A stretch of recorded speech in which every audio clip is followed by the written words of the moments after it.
Hey guys, Yankee here, and today I'm going to be giving my thoughts on One Piece Volume 30. Um, this volume picks up right where we left off, where Wiper had just attacked Enel with the Rejectile, and Enel had revived himself. And he very, very quickly wipes the floor with everybody, right? I think Robin was already down. He takes out Zoro, he takes out Wiper. Um, I think Ganfall was also already down. I don't quite remember. But basically, the only one left standing at the end of this exchange is Nami. And Nami decides, I can't fight him. I can't win. He wanted the people that survived this 3 hour battle to go with him on his trip to wherever he's going, and Nami just decides, okay, I'll go with him and look for a time to escape. Um, Also, I think it's right around this time. I don't quite remember. Um, Luffy's finally out of the snake. We had to lock him away because we need everybody else to get wiped out before the main character can come and fight the bad guy. So now he's free. Now that everybody's been knocked out, he can come out of the snake. Nami going with Enel. We see a big ship that he had people of Skypiea build called the Arc Maxim. It is a special flying ship that he controls with his lightning abilities, and it's neat. Like the design is cool. It's got like a weird like big face on it, but I actually think it looks pretty neat. Um, and then we also have Connes going back to, what is it called, Angel Island, to basically warn them that because last volume when her father got struck down, some guy that escaped Enel's captivity said, "Hey, he's going to destroy all of Skypiea." So she's going back to try and warn everybody, and she does. The way she proves to him, or proves to everybody, that Enel's just done with the island, is going to wipe it out, is she basically rejects him as their god, as Kami, and says like, "Hey, you're not our leader," and nothing happens. And the reason she gives for that is like, it doesn't matter. He doesn't need to just take me out because I said that. He's gonna take out everything. So why bother? So all the Skypians are leaving, and then some of them go down to warn the Shandians, and they also leave. Everybody's packing up because Enel is about to destroy all of Sky Island. Um, and then we get Luffy and Enel finally. As I've said a few times in these videos, this is a reread. I've read through quite a bit of the manga. I'm not caught up anymore. And I had watched the anime before.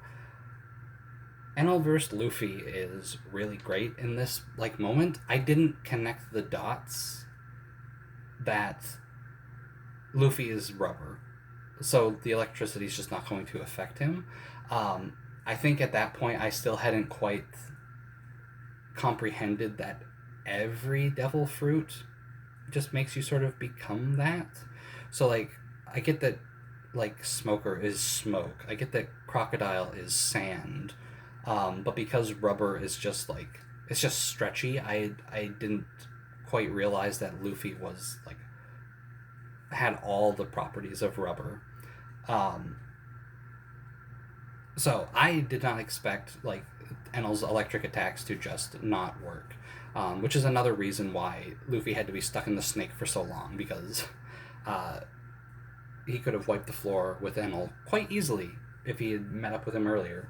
So we get a fight, and we get Panic from Enel, who, one, doesn't know what rubber is, because it doesn't exist in the sky. And also, he's just never been attacked before, never been hurt before. But even despite that, he still puts up a good fight, and he's he adapts quick.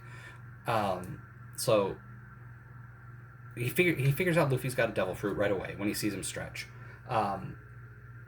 But he also realizes he's a paramecia, which we get a little bit of an explanation of in one of the SBSs. And he says, all right, he's a paramecia, he's not a Logia. That means his body is probably going to keep the same shape, which means so if I cut him, he's not going to turn into fire like Ace did. or like Smoker does, right? He's going to still be his usual form, so cutting will probably affect him. And he even says that, and then Luffy's like, "Yep, that's right. Slicing me hurts." Um, so we get a back and forth here and there. Luffy gets like Luffy gets a few good hits in. He finds out a way to sort of counteract Enel's mantra, which is if Luffy doesn't know where the attacks are going, um, Enel can't really read it because he reads sort of your intention and not your movement, really. So Luffy attacks the Arc Maxim, which sends his limbs ricocheting, which then hit Enel. Um, Enel also, again, figured out Luffy's weakness was sharp objects right away and is using a spear made out of gold, or like, what is it called? Oh, I can't think of what it's called. Um, the I can't think of what it's called. It looks like a fork. It's a big pointy fork. Um, God, I wish I could remember what it was called. Anyway, but he also uses the fact that it's gold and his electric powers to heat it up. So not only is it sharp, but it's also incredibly hot. So Luffy touches it, it hurts. So we get back and forth before Enel basically decides, like, I don't actually have to defeat you. I'm leaving.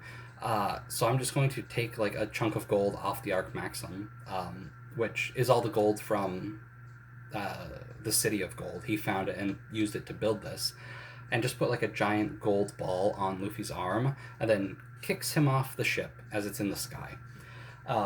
So Luffy's out of here again. Nami's stuck by herself again. But eventually we see Sanji and Usopp have snuck onto the ship to save Nami. And there's a funny scene with so Sanji and Usopp get on the ship and they decide to split up. Usopp gets to Enel first, attacks him, and then it's just Usopp and Nami. And it's just silly where Enel is trying to attack them. Also, Nami, by the time Luffy got kicked off, had decided that she was going to fight too. And she was actually doing a decent job using her weather abilities to sort of like...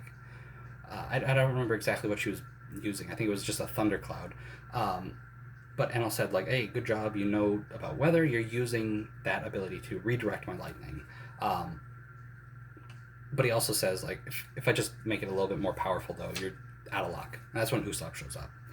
So we get, like, a little comedy scene with Usopp and Nami trying to think of an escape plan. And then eventually Nami's like, all right, I'll get the waiver, we'll hop on and we'll just ride off onto the cloud below us. Usopp gets struck by lightning, defeated by Enel. Nami is trying to, like, Usopp, give me your hand, I'll grab you and we can get off the ship.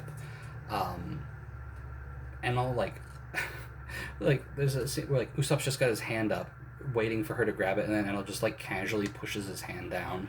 But Usopp is saved by Sanji, who kicks Usopp onto the waiver with Nami, and they fly off the ship. Sanji gets hit with a lightning attack and passes out again. But Usopp, again, sneaks back onto the ship and grabs Sanji and jumps. And Sanji also, while he was away, smashed up the Arc Maxim, which now Enel has to go and mess with and gives them time to escape.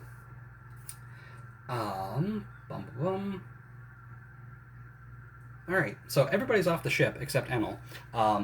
Luffy meets, like, Robin and everybody that's all passed out, says, hey, Enel is probably going after the Golden Bell. It should be up, like, in the cloud here, right? Robin says, like, if it's there, that's where it's going to be. And then he takes off, and then Nami shows up. And that's where the volume ends. Luffy's chasing down Enel, and everybody else is sort of back together. A lot of action in this volume, and it was good. But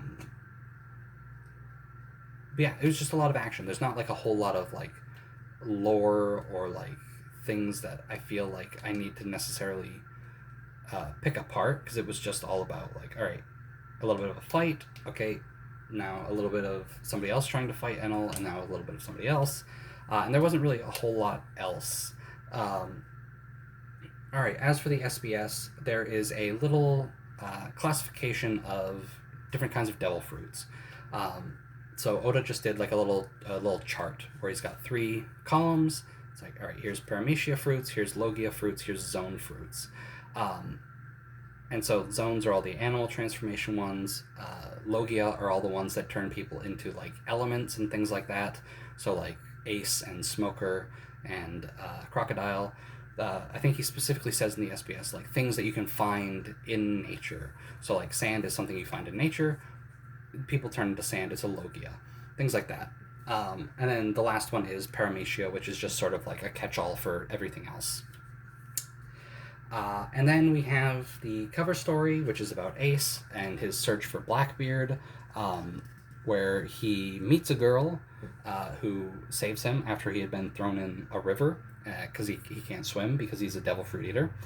And she saves him and then asks him to deliver a letter for her. And then he ends up on a Marine base. And that's it. That's the end of the volume. It was good. The Enel versus Luffy fight is good, especially that first like reveal. Like even like I've seen it multiple times now. It's still really good. But yeah, the fights are good. Enel versus Luffy is fun. I don't know how many more volumes of Skypiea we have left. Maybe 2. But we should be getting it done not too long. But yeah, it was a good volume. I like Skypiea a lot, and I've been having fun going through it again. But yeah, that's going to do it for this video. Thanks for watching, and I'll see you guys next time.